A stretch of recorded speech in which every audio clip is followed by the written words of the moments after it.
Maynard Mackenzie recycles old wooden pallets lying around. How about transforming them into a chic, rustic bench that not only showcases your creativity but also promotes sustainability?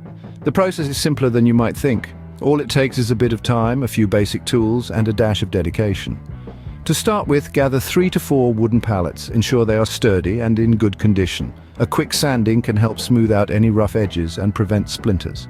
Next, 1 pallet will form the base of your bench. This is where you'll be sitting, so it's important it's strong and stable. 2 more pallets will serve as the backrest. Attach these to the base using strong, durable screws. Now you're halfway through. It's time to add the armrests. Cut another pallet into 2 equal sections and secure each piece to the sides of your bench. At this point, you might be thinking, this looks more like a wooden box than a bench. That's where the magic of creativity comes in. Painting your bench can truly bring it to life. Choose a color that suits your style or matches your decor. A classic white or a vibrant teal. The choice is yours. Remember to use outdoor-grade paint if your bench is going to brave the elements in your garden or patio. A couple of coats should do the trick. Once the paint is dry, add some cushions for extra comfort. You can either buy these or make your own if you're feeling particularly crafty. Voila! You've just made a bench from recycled wooden pallets. In summary, you've taken some old pallets, sanded them down, constructed a base and backrest, added armrests, painted it, and finished off with some cushions. But it's more than just a bench, isn't it? It's a testament to your creativity, your contribution to a greener planet, and a unique piece of furniture that is sure to be a conversation starter.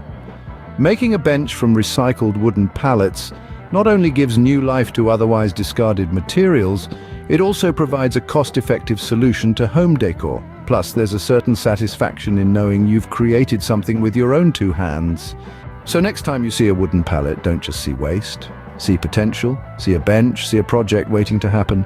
And remember, in a world where we often buy and throw away, there's always room for a little bit of DIY and recycling. After all, the most sustainable product is the one that already exists. So go on, give those old pallets a new lease on life. Please like and subscribe. Have you ever wondered how Maynard Mackenzie brings second life to old toys today?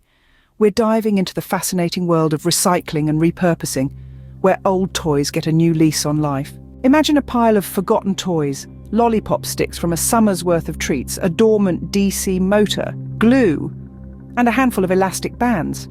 Seems like a random assortment of items, doesn't it? But with a bit of creativity and ingenuity, these items can be transformed into something new and exciting. Start off by gathering all the old toys that are no longer in use.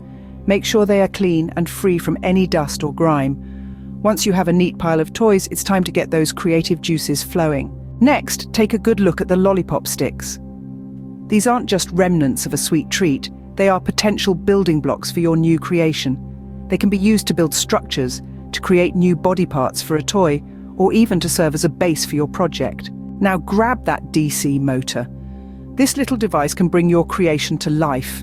It can make your toy move or spin, adding a dynamic element to your recycled toy.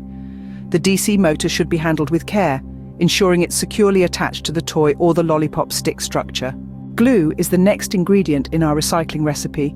It serves as the binding agent, holding everything together. Apply it carefully and generously to ensure a strong bond between the different elements of your new toy. Finally, the humble elastic band comes into play. It can serve multiple purposes. It can create tension, making parts of your toy movable. It can also hold elements together or even serve as a decoration. To summarize, the process of recycling old toys is not just about reusing old materials, but also about unleashing creativity to transform these items into something new.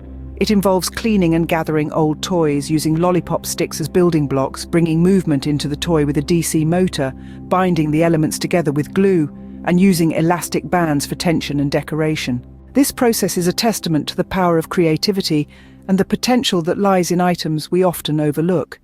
It's about giving a second life to objects that would otherwise be discarded, and in the process contributing to a more sustainable and eco-friendly world. Remember, recycling isn't just about reducing waste, it's also about creating something new. Please like and subscribe.